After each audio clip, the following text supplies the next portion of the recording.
Hi, third graders. Today we're going to do lesson 8 in the Wind and the Willows, and this is one of my favorite ones. It gets really interesting. This one is titled Mr. Toad. Mr. Toad. So we know a little bit about Mr. Toad so far, but we're going to learn a lot more in the next few lessons. So what have we learned already? So we've learned what dialogue is and narration is. If you remember, narration helps the reader know what the characters are doing. It also includes a lot of description to help the reader imagine the plot and the setting, so what's happening and where it's happening. So let's listen to this excerpt from our lesson Dolce Domum a few days ago. And let's see if we can identify narration in this passage. Not long after their adventure in the wildwood, the rat and the mole found themselves plodding silently along a country lane. The rapid nightfall of mid-December had already descended upon them. Hold on a second. Grab something. Oh, maybe I can. Had already descended upon them. The mole was thinking of supper as he followed obediently behind the rat, leaving the guidance in the darkness entirely to him. As for the rat, he was walking a little way ahead, as was his habit. He walked steadily with his shoulders humped, his eyes fixed on the straight gray road in front of him. This is why he did not notice poor Mole when suddenly something soft and subtle, carried gently upon the cool night air, caused Mole to stop dead in his tracks. So this is the narration, right? Is there any dialogue in that part of the story? No, there's not. There's just narration that helps us understand what's going on in the plot, what's happening to our characters. There's descriptions of where they are. We see that Rat is walking steadily. His eyes are fixed on the straight gray road in front of him, so we know where they are and what they're seeing and what they're doing. It's called narration. All right, the voice the author uses to tell the narration part of the story is called the narrator. Sometimes the narrator also acts as one of the characters in the story. So that's called first person, when it's one of the characters in the story that's talking the whole time and telling us about the story. So they'd be like, I'm walking down the road. I'm doing this. I said this to him, right? But that's not the case in The Wind and the Willows. There's not a character that is telling us the story. We have a narrator telling us the story. And our characters are, when they're talking, it's dialogue. They're not the ones telling us the story. So narrators have their own personalities that show through in their style of storytelling, which may or may not be the same as the author's personality. So the narrator kind of has their own way, their own perspective of looking at things. You might see from different things the narrator says, different comments, and the way they talk about a character, you can maybe sometimes tell how that narrator feels about that character, or the author wants the reader to feel about that character. So some words you'll see in our story today. We have the word conceited, which is an adjective. It describes someone or something having a very high opinion of yourself, thinking that you are the best. An example is, although Mozart became a well-known composer at a young age, he was not perceived as conceited, so he wasn't full of himself. Next word is gross, and it's an adjective, okay? So it means major or extreme. So it's not gross like yucky. This is a different way to use the word gross. It means major or extreme. The Trail of Tears was a gross injustice against the Cherokee people. Another word is hour, which is a noun. So it's not like, what hour is this? It means a special or important moment. After years of working as a servant, Cinderella's hour had come. With the help of her fairy godmother, she was able to go to the ball. Impertinence. That's kind of a fun word to say. Say the word impertinence. Impertinence is a noun, so it's a thing, and it means disrespect, rudeness, backtalk. Because the coach yelled at the referee after a bad call. The referee called a technical foul on the entire team for the coach's impertinence. It means disrespect, being rude. Next word is improvised. Improvised is a verb, so it's something that you do. Solved a problem by making do with what you had. Invented. An example is when Thomas moved out of his parents' house and into his first apartment, he improvised a dining set from an old card table, a chair with a broken arm, and a footstool. All right, the last word is sensible, which is an adjective, so it describes using, having, or showing good judgment. Trey's teacher called him a sensible young man because he always made good decisions. So let's listen for these words as we read our story. So the title of this read aloud is Mr. Toad. What do you remember about Mr. Toad from the previous read alouds? Why are Mr. Toad's friends concerned about him? They've been talking about him a little bit, even though he hasn't been in our story for a while. They're concerned about him because it sounds like he's been getting motor cars and having terrible wrecks with his motor cars he's obsessed with. Where is Toad Hall? So look at the map. Where do you see Toad Hall? So they were at Mole's house, and maybe they're going to be going back to Toad Hall.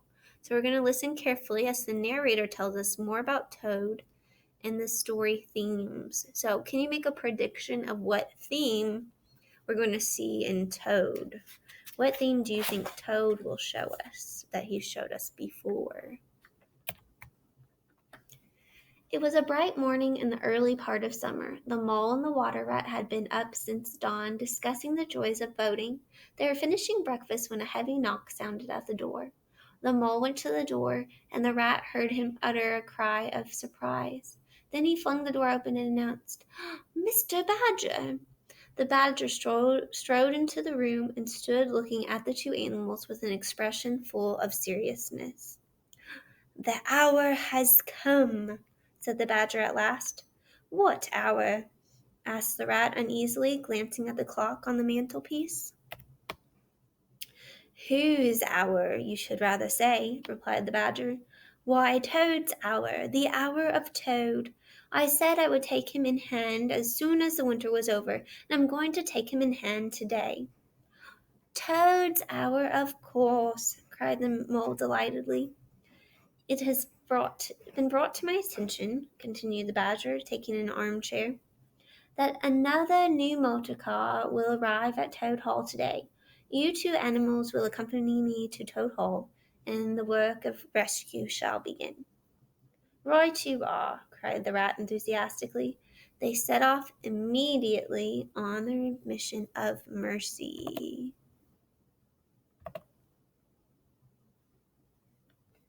Okay. Check and make sure it's still presenting. So they're going off to save Toad from himself. I wonder what's going to happen next. They reached Toad Hall to find a shiny new motor car parked in the driveway. As they neared the front door, it was flung open, and Mr. Toad, attired in his driving clothes, came swaggering down the steps.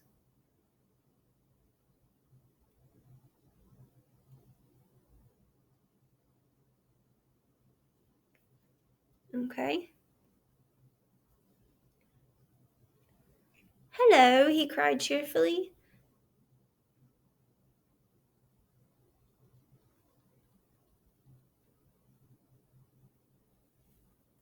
"Hello," he cried cheerfully. "You're just in time to come with me for a jolly. Toad's words faltered as he noticed the stern look on the faces of his friends. The badger strode up the steps. "Take him inside," he said to his companions. Then, as Toad was hustled through the door, he turned to the chauffeur in charge of the new motor car. "I'm afraid you won't be wanted today," he said. "Mr. Toad has changed his mind." With that, the badger followed the others inside and shut the door. "Now then," he said to the Toad, When the four of them stood together in the hall, "Take those ridiculous things off."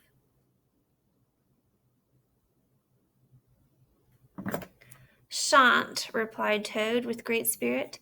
"Take them off of him then, you two," ordered the Badger. They had to lay Toad out on the floor before they could get to work properly. Then the Rat sat on him, and the Mole got his motor clothes off of him bit by bit. "You knew that it must come to this, Toad," the Badger explained. "You've disregarded all the warnings we've given you. You've gone on squandering the money your father left you, and you're constantly getting into trouble with the police. You're getting us animals a bad name in the area. Now you will come with me into the library, and there we will have a serious heart-to-heart."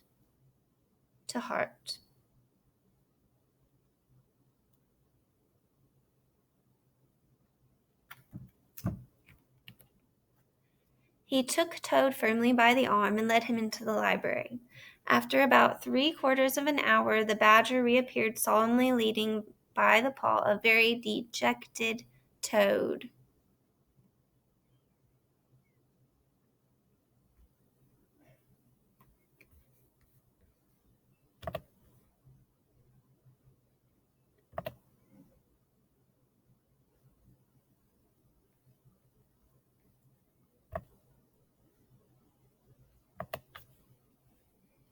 He took Toad firmly by the arm and led him into the library.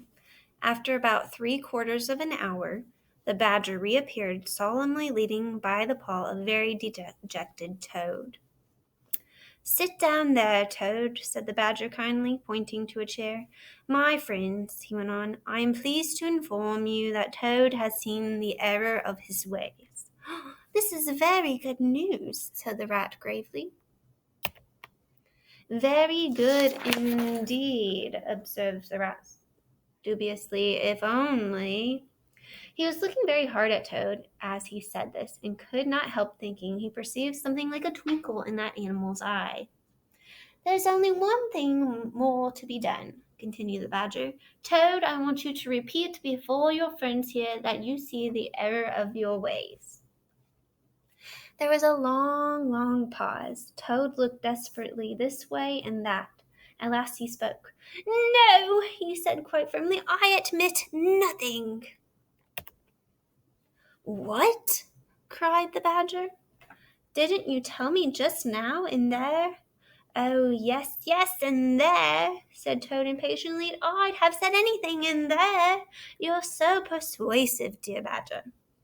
"Then you don't promise," said the Badger, "never to touch a motor car again?" "Certainly not," replied Toad. "Told you so," observed the Rat to the Mole. "Very well, then," said the Badger firmly. "We'll have to see what force can do. You've often asked us three to come and stay with you, Toad. Well, now we're going to. Take him upstairs, you two, and lock him in his bedroom." "We'll take great care of everything till you're well, Toad," said the Mole, as Toad was hauled up the stairs. "No more of those regrettable incidents with the police, Toad," said the Rat, as they thrust him into his bedroom and locked the door. They descended the stairs, Toad shouting abuse at them through the keyhole, and the three friends sat down to discuss the matter. So shouting abuse is the British way of saying Toad was angrily yelling at the others and calling them names. "Toad must never be left unguarded," said the Badger firmly. The Mole and the Rat nodded in agreement. They arranged watches accordingly. At first Toad resisted their efforts, but as time passed, however, he appeared to grow depressed. One fine morning the Rat, whose turn it was to go on duty, went upstairs to relieve Badger. "Toad's still in bed," Badger told the Rat. "Now you look out, Rat. When Toad's quiet and submissive, then he's at his trickiest." And with that warning the Badger departed. "How are you today?" inquired the Rat cheerfully as he approached Toad. A feeble voice replied, "Thank you so much, dear Ratty. So good of you to inquire. But first tell me how you are yourself and the excellent Mole." "Oh, we're all right," replied the Rat. "Mole," he added innocently, "is going out for a run with Badger. Now jump up and don't lie moping there on a fine morning like this." "Dear kind rat," muttered Toad, "I can't jump up now, if ever. I hate being a burden, and I do not expect to be one much longer." "Well, I hope not, too," said the rat heartily. "I'm a nuisance, I know." "You are indeed," said the rat, "but I tell you I'd take any trouble on earth for you, if only you'd be a sensible animal." "If I thought that, Ratty," muttered the Toad, "then I would beg you to fetch a doctor." "Why, what do you want a doctor for?" inquired the rat. "Surely you have noticed of late," murmured Toad. "But no, why should you? Never mind, forget that I asked." "Look here," said the rat, beginning to get worried. "Of course I'll fetch a doctor if you really think you need one, but you can hardly be bad enough for that yet. Let's talk about something else." "I fear, dear friend," said Toad, "that talk can do little for me. And by the way, if you do fetch a doctor, would you mind fetching a lawyer too?" Do you think Toad really needs a doctor and a lawyer? Why is he asking for them? I think we're about to find out. "A lawyer? Oh, gracious me," the concerned rat said to himself as he hurried from the room, not forgetting, however, to lock the door behind him. Outside, he stopped only for a moment to consider Toad's behavior before running off to the village on his errand of mercy. Do you think Toad's actually sick and needs a doctor? As the key turned in the lock, the Toad hopped out of bed. Toad watched Rat from his window until he was out of sight. Laughing heartily, Toad dressed quickly in his best suit, filled his pockets with cash, and improvised a rope by knotting sheets from his bed together. Tying one end of the rope around the strongest part of his window, Toad slid lightly to the ground, and taking the opposite direction to the rat, marched off light-heartedly, whistling a merry tune. It was a gloomy luncheon for Rat when the Badger and the Mole returned. "He did it awfully well," said the crestfallen Rat. "He did you awfully well," replied the Badger haughtily. "He's got clear away for now. And the worst of it is, he'll be so conceited with what he'll think in his cleverness that he may commit any folly. But we'd better stay here. Toad may be brought back at any moment on a stretcher or between two policemen." Meanwhile, Toad was walking briskly along a main road. "Smart piece of work, that," he remarked to himself. With this thought in mind, he strode along till he reached a little town where the sign of the Red Lion reminded him he was hungry. He marched into the inn and ordered lunch. He was about halfway through his meal when a familiar sound made him jump. The glorious sound of a motor car could be heard in the inn yard. Before long, the owners of the motor car appeared in the inn. Eager to get a look at the vehicle, the Toad slipped out and sauntered round in the inn yard. "There can't be any harm," he said to himself, in just looking at it. The car stood in the middle of the yard. Toad walked slowly round it. "I wonder if this sort of car starts easily," he said to himself. Next moment, hardly knowing how it came about, he was hurtling along in someone else's motor car.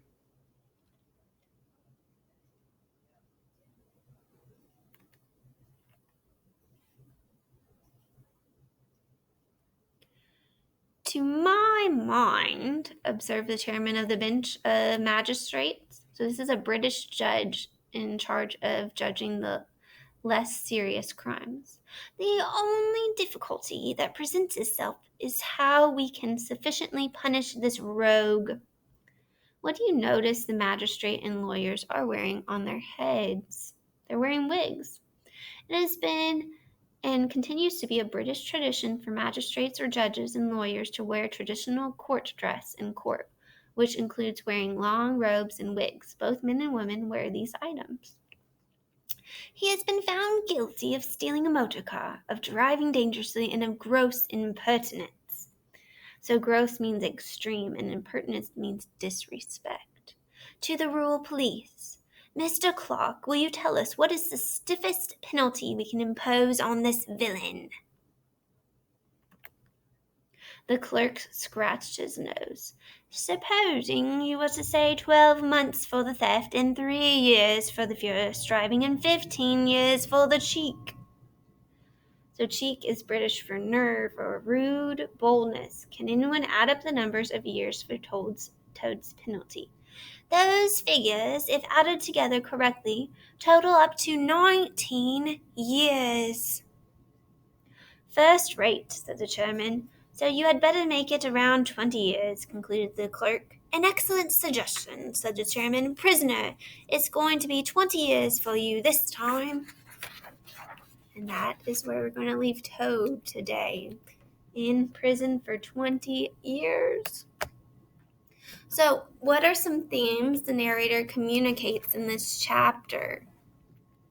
We see some friendship and loyalty, responsibility in the friends that take care of Toad, and then we know for sure who is being irresponsible in the story. So the hour in this chapter that comes for Toad. So what is this hour that comes for Toad? It means that Mr. Badger is talking about it is time for him to be a sensible Toad, right? For him to take responsibility and for his friends to do something about it. What reasons do Mr. Badger, Rat, and Mole have to make Toad be more responsible?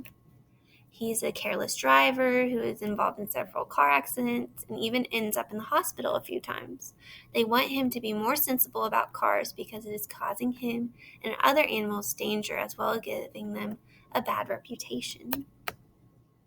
What do Mr. Badger, Rat, and Mole do in their attempt to make Toad more responsible? What do they do to try to make Toad more responsible? They go to his house, they try to reason with him, but then they end up locking him in his bedroom so he can't drive. And they guard him to make sure he's never alone. Do they succeed in their plan? Is their plan a success? No. Why not? Well, what happens? Toad tricks Rat into thinking he is sick, so Rat will leave him alone and he goes out the window. How do Mr. Badger and Mole react to the news of Toad's escape? They are upset that Rat trusts Toad enough to leave him unattended. What happened to Toad at the end of the story? What happened to Toad? Make sure you use the question in your answer. So you're going to say, at the end of the story, Toad, and tell me what happened.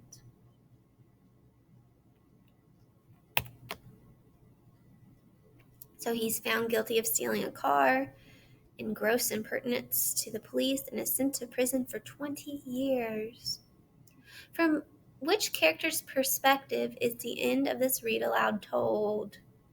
It changes, right? We've been following Mole around, and now we know it's Toad's. How do we know that?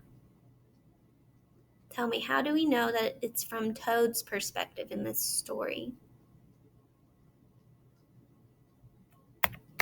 Well, we know because we know Toad's conceited thoughts and plans of stealing the motor car.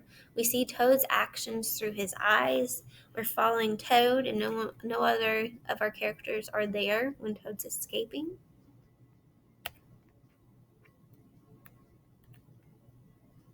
Do you think Toad's punishment of being sent to jail for 20 years is fair?